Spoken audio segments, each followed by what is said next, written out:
কাকা কেমন আছেন কাকা? ভালো আছে। আপনি ভালো আছেন? ভালো। কাকা আপনি দীর্ঘদিন আমাদের ৮ নম্বরের লাউলি ইউনিয়নে বিশ্ববৈজ্ঞানিক স্যার পিসের বাড়িতে আছেন, তাই না? হ্যাঁ। কয় বছর ধরে আছেন আমি কাকা? 2008 সালে 2008 সালে। 2008 সালে সাগরদাড়ি থেকে ট্রান্সফারি স্যার পিসির বাড়ি দায়িত্বরত আছে। জি জি জি। এখন আমার আপনাদের কাছে একটা দাবি, সবাই আমার নিজের মতো হয়ে গেছে, এখানে দীর্ঘদিন আছি, জি জি। সবাই আমার ভাই ব্রাদার।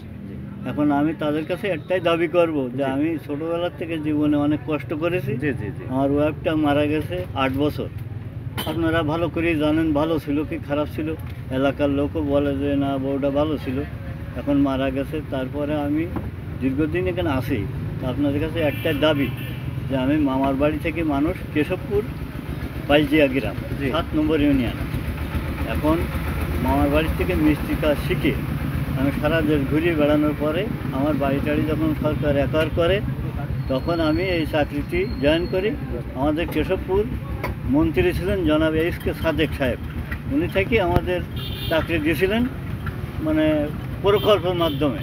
কিন্তু ভাগ্যদোষে আমরা সরকারি হতে পারিনি, আর ওনারা মারা গেছেন। ওনারা দুইজনই এমপি ছিলেন। জি জি। এসমাতারা সাদেক, প্রথম ছিলেন সাদেক সাহেব। এখন উনি কথা দিয়েছিলেন যে আমার দল ক্ষমতা আসলেই তোমাদের রেগুলার করে নেওয়া হবে অল্প কয়েকদিন। এখন আমি দীর্ঘদিন এখানে আসি। জি, জি। এখন আমার কথাই একটাই, সবার কাছে অনুরোধ, আমি সনাতন ধর্মের লোক, জি জি। যেহেতু আমি বহুত কষ্ট করেছি জীবনে, অনেক পুড়েছি, মানে আমার মামার বাড়ি থেকে মিষ্টির কাজ শিখলাম। যেহেতু আমি চাচ্ছি না যে শেষ বয়সে আমার দুটো মেয়ে, আমার ছেলে নেই, এখন আমার গায়ে যেন কেউ আগুন দেয় না, আমার জন্য সমাধি করে রাখে। এইটা যে প্রান্তে আমি থাকি আমার জন্য সমাধি করে রাখে।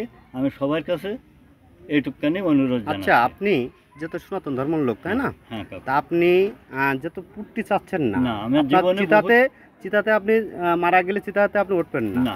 যেহেতু আপনার আগুন না আনতে সারা হ্যাঁ। জীবন তো জ্বলিয়েছেন, হ্যাঁ হ্যাঁ। আর জ্বলতে চাচ্ছেন না, না। বিদায় আপনি সমাধি হলে ভালো হয়, তাই না? আমি সবার কাছে অনুরোধ করবো যে জি, আমি ঠিক। জীবনে যা পুড়েছি জি জি আমার আর পুড়াবেন না। জি। কারণ আমার আর কেউ নেই, মা নেই, বাবা নেই, বড় ভাইটা নেই। মামার বাড়ি থেকে মানুষ হয়েছি, তারপরে বেধরাভাবে ইন্ডিয়া ঘুরিয়ে মিষ্টির কাজ শিখলাম, তারপরে ছোটোখাটো একটা চাকরি করি। এই জন্যই আমি অনুরোধ করতেছি যে আমার জীবনে আর পুরার শখ নেই। আপনি সমাধানের মানে আমি খুশি হবে না? সমাধি হলে আমি সবার কাছে। দর্শক ভাইরা, আপনারা দেখেন এই কাকা হচ্ছে অনেক কষ্ট জীবনে থেকে আস্তে আস্তে এই পর্যন্ত গাইছে। উনি যেহেতু একজন সনাতন ধর্মের লোক, উনি হচ্ছে চিতার পার উঠতে চাচ্ছে না, উনি হচ্ছে সমাধি করবে। ঠিক আছে, আমার এই ভিডিও যারা দেখবেন লাইক করেন, শেয়ার করবেন, আর কাকার জন্য একটু আশীর্বাদ দোয়া করবেন।